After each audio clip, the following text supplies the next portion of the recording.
Hey, I'm gonna show you guys how to do a barbell hip thrust. Actually, one of the lighter versions. There's a heavier way to set it up, but I'm gonna just cover the lighter version. So we'll just use one of these pre-made barbells and a bench. So we wanna make sure this doesn't move around on you. We can brace against other things, but this should work.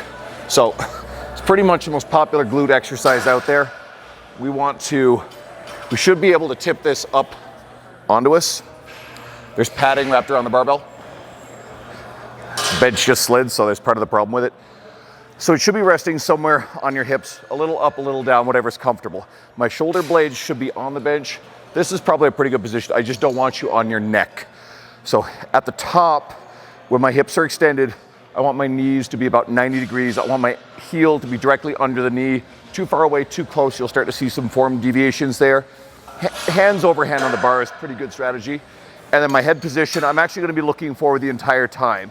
Otherwise, my spine stays straight. There's no risk to your neck. Anyone who complains about it, just don't listen to them. So dip down as low as you can. Squeeze your hips as high as possible. Flex your abs down while your hips and glutes are going up. We want to avoid extending at your lumbar. Hyperextending your hips. Some people should be able to get into hip hyperextension, but a lot of people are just going to do it with their lower back. So I squeeze the glutes and try to get people in a neutral position. Descend. Notice my head position. Descend. Squeeze.